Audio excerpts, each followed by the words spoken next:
All right, go ahead. Tired or wired? Let's go. All right, Sal. First Tired or Wired on this Tuesday, March 3rd, 2026. Asking for autographs. Is that tired or wired? So obviously this comes from the Shia LaBeouf? Shia Mm-hmm. LaBeouf? How do you say his name? Shia LaBeouf. Shia LaBeouf. I saw the clip that has been circulating. If you guys haven't seen it, can you insert it here, or is that too much to ask, Badabooms? Do you do that? Copyright. You never know. It was on somebody else's Okay, so we podcast. can't insert it.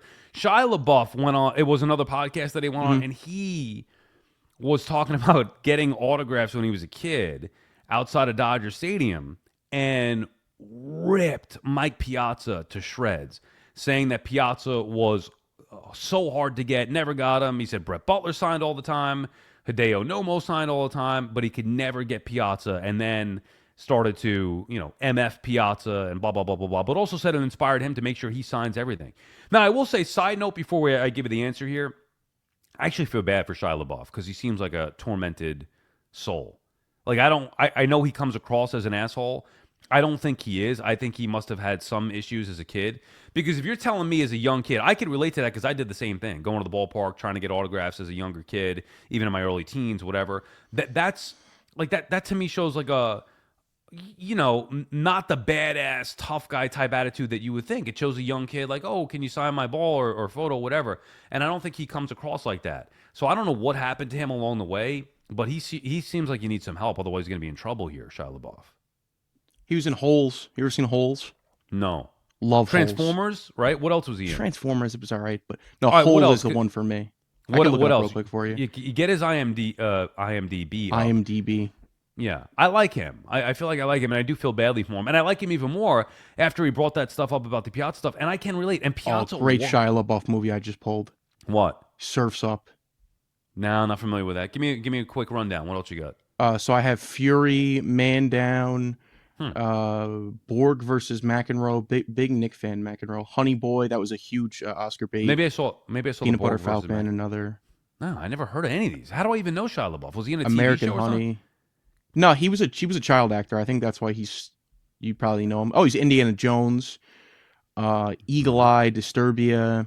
What was he as a child? Holes. That was his big, and I he was don't like on a remember lot that. of Disney stuff. But he was in You've never seen Transformers. Holes before? Yeah, he was in No. Transformers. So then maybe that's how I know him. Anyway, Piazza was hard to get as a young kid, and I got him once. And I was like, I remember begging Mike, please make it two Sal, because he wouldn't sign for the people who were going to sell it. So he would just sign. If you sign just the name, then those people could go sell it. So all those guys ruined it for people like me and Shia LaBeouf who were trying to get it legitimately. So then I was saying to Sal, and then he did do it. It came out all messed up. And then years later, I got to know Piazza. I ran into him out east at Montauk Hotel. And I was like, oh my God, I love you so much. I introduced myself. He was nice. He was there with his daughter. The next day, DM'd me on Twitter because he heard me talking about it. I was filling in on the morning show for Boomer and Gio. I was with Jerry Recco, and I was telling the story about how I met Piazza out east on vacation.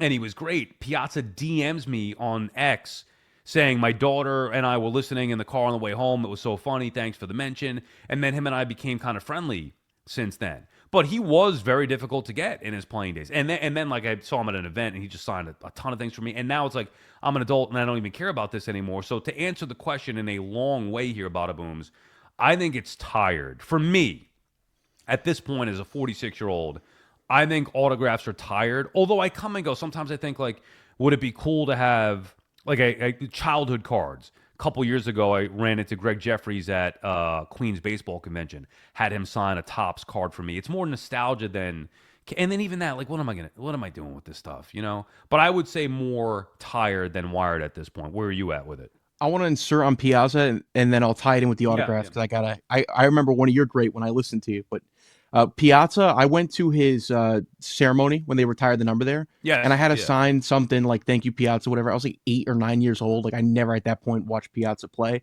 but I specifically remember him coming up to like the guardrail, pointing at the sign and saying like mouthing like "Thank you" to me.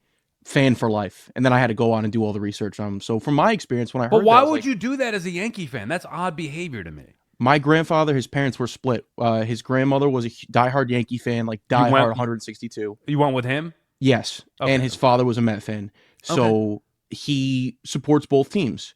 And to me, the Mets are the Jets. They're cohesive. They're one. No, they're not as bad as the Jets, dude. I mean, come on, they've won a Joe World B Series. always says this. The Jets in the last 20 years, the Jets have made the playoffs more times than the Mets have. So technically, if speaking, they're the same. Is that even true? Don't try to say that they're not the same. They get the same treatment in the media. They're looked at as the little brother in their respected towns. They'll never be larger than their big brother. They are the same. Hold on a second. They are. In the last 26 years, the Mets have been to 2 World Series. Correct. They've also been to 4 NLCS. Is that correct? Yeah, 2024, 06, 2006, 24, 2015, obviously. Series, yeah, and then 2 World Series. I mean, come on, the Jets have been to 2 AFC Championship games, and that's it. They haven't sniffed the playoffs since. So where are you getting the last 20 years that they've even been to more playoffs? That's a Joe B quote, not mine. Well, I think it's incorrect. Anyway, I know what you're trying to say. Okay, so that was your Piazza story. Now where are you? Piazza also an Italian legend, so I have to support him. You know, just we're family brotherhood. I told you I don't care where guys go. I never loved Piazza because of his last name. Now, do I feel like I could relate to him a little bit more that he's Italian? Maybe, but when the Mets got him from the Dodgers, I never once thought like, oh my God, they got an Italian guy. I thought, oh my God, the Mets got the best catcher in baseball. Matter of fact, I loved Todd Hundley more than Piazza until the Mets got Piazza. And then once they got him, it was like, oh, Hundley who? I give you proof of my ball knowledge. Hey, me, Sal here. Weird interrupting my own podcast, but I'm going to do it because it's a very special reason.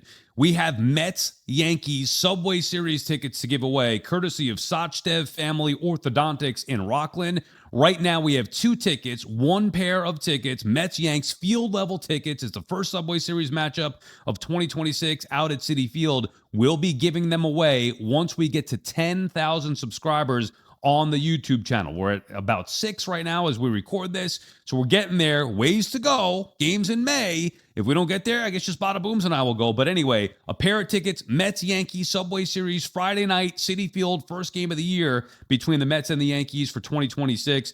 We have a pair to give away once we get to the 10,000 subscribers. Okay, now you can go back to listening. Enjoy the rest of the show. We really appreciate you guys taking the time to check us out. Todd Hundley at one point held the record for most single-season home runs by a catcher. Yes, what year did he do that in? Ooh, 97? I believe it was 1996, but close enough. Though. Yeah, close enough. And ball knowledge. I want to say it was 90. I get it confused because I remember it being on what I think is the cover of the 97 opening day, the 97 yearbook. It's like the hologram of Hundley hitting that home. I probably have it somewhere over here. Do you still have all the yearbooks? Yeah, hold on. Can you fill for a second here while I just go dig this I yearbook can fill. out so I can show it? Go ahead. Well, give your answer on the... Yeah, I don't need to hear it. Go ahead. It was 96, so good ball knowledge by you. 41 home runs. So yeah, and then the cover of 97. Let me try to pull that up for the YouTube here real quick. But go ahead, Phil. Fill on your answer with the order. No, so I was just going about Piazza, and I always thought he was a great guy. I think a difference for me as I fill the air here, make sure to like, comment, and subscribe. Smash that like button. Because my grandparents are directly off the boat and from Italy, I have a different connection when these guys are talking about their similar immigrant stories. So like I learned from my grandparents who came here right from Italy, and Piazza is very similar, so I have a lot of respect for him. That's awesome, bro. Dude, that's check a relic this out. Right there. Greg McMichael was pitching for the Braves. Is that Chipper Jones there? Yeah, it is Chipper Jones. So cool. See Chipper Jones right here? Yeah. Larry. So let's see if I can do it. Larry. He hit it opposite field, which he never hit opposite field. Larry. You can see it a little bit on YouTube there. But how cool is that, the hologram? Todd, and I got, by the way, look at that. Speaking of autographs, you can't really see it. You see that? Yeah. Is that him? Signed. Yeah. Signed it? You got to get Larry to put some print on there. I forgot that I even had this. Dude, I forgot I got this signed, and I wish I got it signed in like a silver thing. But do you hate Larry? No, I love Larry. Love Chipper Jones. And I read his book. It was a fantastic book. I've had conversation with him. I've interviewed him before. He's a great interview, great dude. I have a lot of respect for him. But how about that for, speaking of autographs, that's pretty cool. Look at that. We just stumbled across he wrote 41st homer on there. Had him sign that. That's awesome. Record breaker. The Sharpie, though, is not. I mean, it's 1997. I was a kid. I didn't really care. You're right, because you could barely see it. You could see it better in person, though. So since you were going on about why you're not, like, you won't love somebody from where they're from, we'll do more of this in another episode, and we'll save this because this is good. From 2000, who is your guy off the 2000 team? Well, I loved Ray Ordonez. He was more pre-2000, Really? I guess. I know Yeah, where Ray no, Ordonez I played. I You can love quiz me. Piazza. I know love what position he Piazza. played. What? Ray Ordonez? Ordonez. He's a second baseman. You're joking. No. Dude, come on. I'm kidding, dude. One more thing that we're speaking of autographs, and this was a happy accident because I did want to mention this and I forgot. Check this out. That was sent to us by Nick Messina of EA Sports. He's a big fan of BT and Sal, and he listens to the podcast. Well, he's actually a fan of yours, Badabooms. He's one of those guys. Isn't that sick? Is I know he he sent really? BT. Yeah, he is. He sent BT one too. Look at that. The cover of Madden, an art drawing of that. In case you're listening to this and you're like, what the hell is going on? I'm holding up a photo here. A nice size photo. It's more than 8 by 10, probably 11 by 14. Saquon Barkley cover of Madden 26, leaping over the defender, signed by Saquon himself. I got to get a nice frame for this and That's put this so in the cool. background. So thank you, Nick, for that. Yeah, maybe autos are wired. I'm all of a sudden excited again. My Hunley switching? yearbook. Yeah, I'm switching my answer. They're What's your wired. favorite autograph you ever gotten? I mean, the Piazza one was pretty cool. And then I had him sign my ticket stub from the first game back after 9/11. I got to get those Oh, graded. that's sick. I like this Barkley one. I don't know. I mean, there's a bunch of them. Greg Jeffries, I told you about. I don't know. Anyway, What about when all you right. got declined for an auto on an infamous baseball card? I was going to go back to that before. Yeah, Billy Ripken. The I didn't ask him myself. I had a friend in the business ask him for it. Can you believe he said no, dude? A friend in the business I'm not going to sell it. It's my childhood card, the 89 Fleer, the F-face card on the knob of the bat. It's like one of the most famous cards ever, especially for me. It's going to be 40 years old in a couple years, 89, obviously. So, I just wanted him to sign it. He wouldn't even do it. Like, dude, if not for that card, nobody would even know who the hell you are. Billy Ripken is famous for two things. One, his brother. Two, that card. And he doesn't want to sign the card. I would have actually paid him for it. Really? Ridiculous. So My father bought me that card. I remember it as a kid in '89. It was like $40. That might have been $30. $30 at the time. It's not You worth. think it's that not worth it now. the theory is true about Cal, about them turning the lights off? What do you mean? Yeah, they say the theory is that they Play the turn the game. lights off so he can keep All right. his streak. Streaking? No, I don't. You're all over the place. Can you get to? We didn't even answer the second question here. Let's go. Well, yeah, the first one. I think asking for autographs. No, you is asked for that. wired. We already did that. No, it's wired. We- I had to give my opinion on it. Okay. Come on, dude. This is Okay. entertaining stuff. At least we're not talking about What's Jason your- Dominguez for the 75th time. What's your favorite autograph, and then we can move on. My You have one? It's controversial now. Oh, you know what? It's not an autograph, but it was supposed to be an autograph, and I ended up getting a picture. Thank God I got to have this experience. My favorite player of all time, Nick Mangold, because they used to have the autograph sessions at MetLife on game day, and Mangold was coming off the stage. I didn't have anything to sign for him, so he was saying to me, because they ran out of time, he's like, do you have anything to sign? I'm like, no, can I get a picture, though? And I thanked them. I said, you're the reason why I wear 74. I play center. Awesome. Okay, so now I think you touched on it. I think pictures have, to me, taken over versus an autograph. Like, at least a picture you could have and see it, you and the athlete or you and the famous whatever. Like, that to me takes precedent over the autograph now, which is why I would say that my initial answer was kind of tired. Because wouldn't you rather have the picture with Mangold versus an autograph, him Yes, signing a football? I'm so or happy whatever? that I have that picture. Yeah. All right. God next one, let's rest go. his soul. One last thing on the autograph side, if you don't mind. I have another experience that I wanted to document that I haven't, and it sucks now because I didn't know this at the time. One of the nicest athletes that I've ever met. Again, sucks. What he did was not right. Lawrence Taylor. When I was like 6 or 7 years old, I didn't mean to do that on purpose. We went to the White Plains Card Show, and he took like 10 minutes to talk to me and my brother about football. So nice. Took as many pictures as we wanted. I was broken to hear, about his stuff after the fact. Well, I mean, he's got major issues, but that's good to hear that you had a good experience with him. That is the other thing, the Shia LaBeouf thing. Like, maybe other people had a better experience with Piazza. I just know that he was difficult back during his playing days. He was difficult to get in comparison to some of the others who would sign quite regularly. But one bad experience, me with Billy Ripken now. I'll never ever think that Billy Ripken is a good dude, and I didn't even have that first. Rodriguez. Okay, you with A-Rod, you went over that right. Jake Gyllenhaal, ran into him. I was like borderline hammered at Watch the Throne concert, Jay-Z and Kanye West at the Garden. I had great seats. And they're like, oh, there's Jake Gyllenhaal. He was like 5 rows in front of me. I walked down to him in my like borderline hammered state. I don't even, like, the truth be told, I don't even like Jake Gyllenhaal. I don't even know some of his movies. All right, some of the recent stuff, maybe it's okay, but I'm not a fan of his. Like, I'd be more excited to meet Shia LaBeouf and be like, yo, we're trying to get autographs together. Piazza was a pain, huh? Whatever. But like Jake Gyllenhaal, I don't even care. And I went up to him because I just thought it would be cool. Hey, Jake, you want to take? He's like, no, man. Didn't take a picture. Totally dismissive.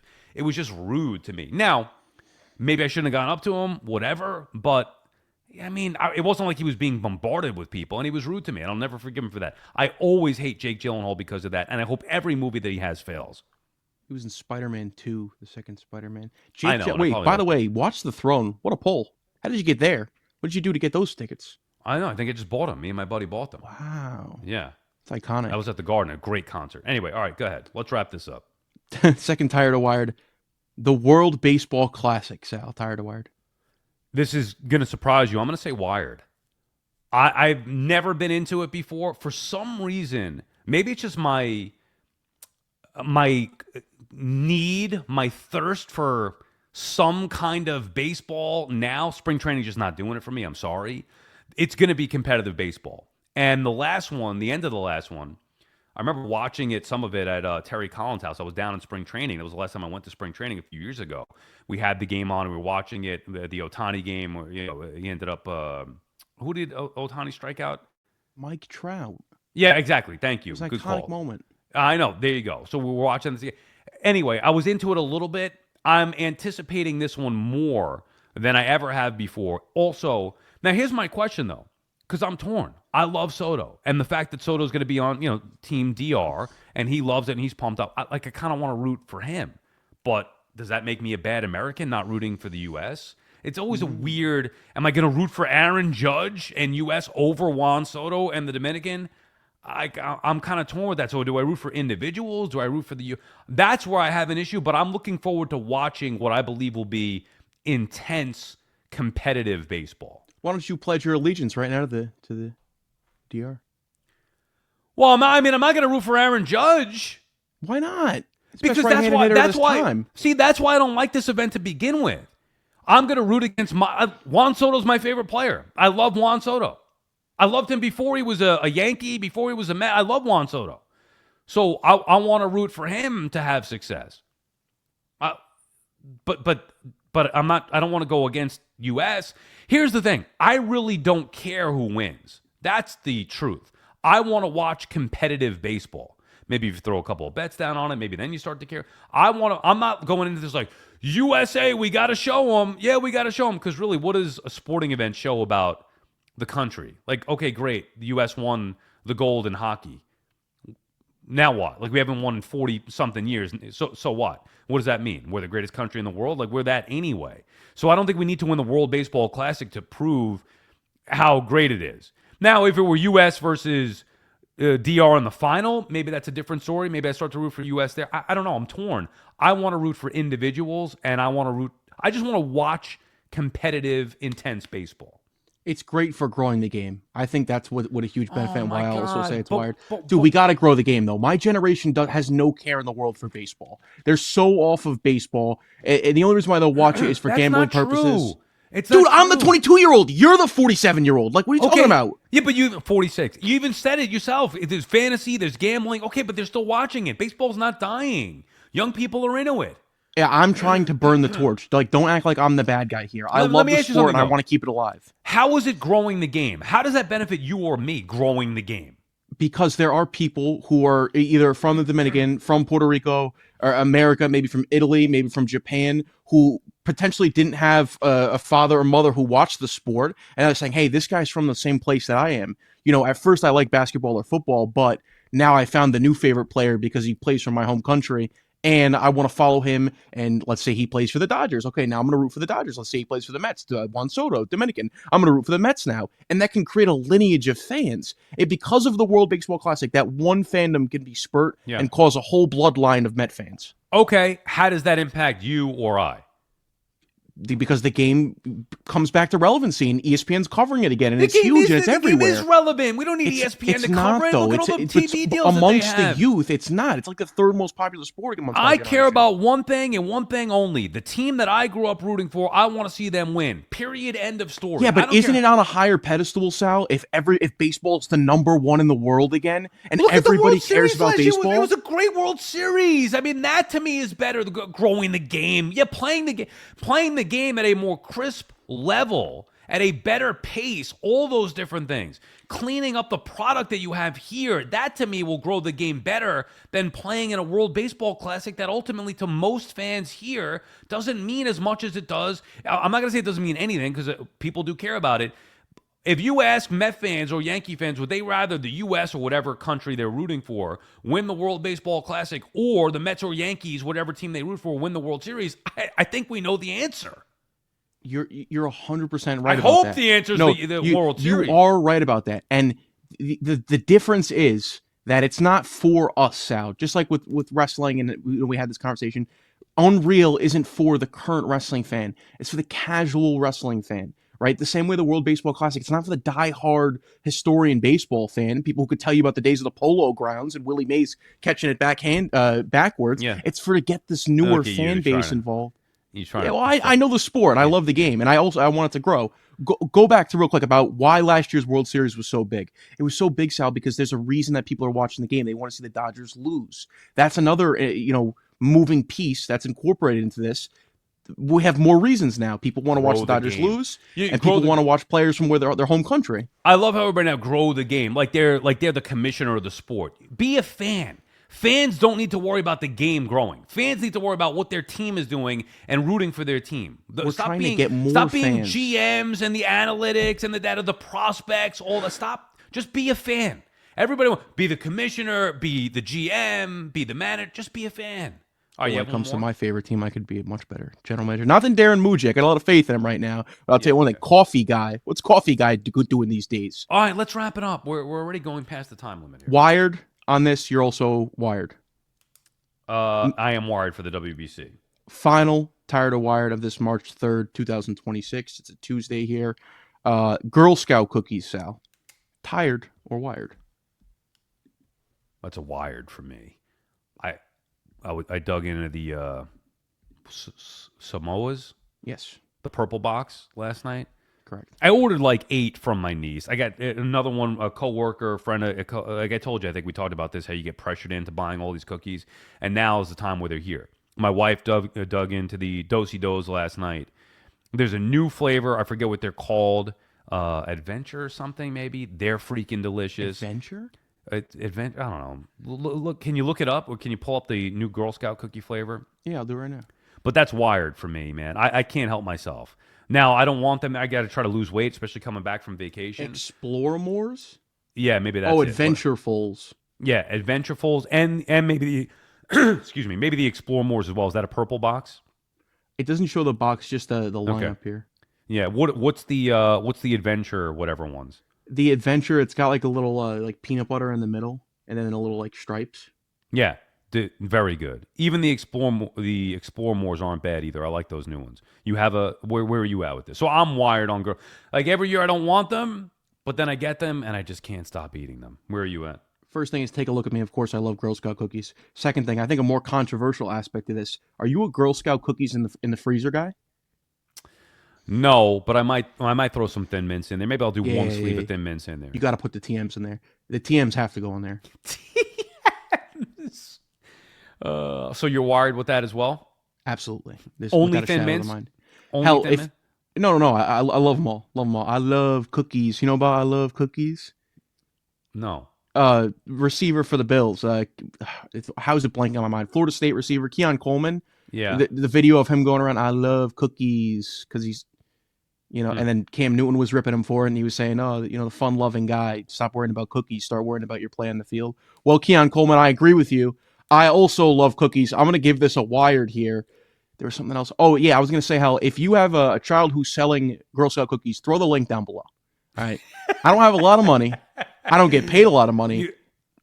I could use some Thin Mints, though.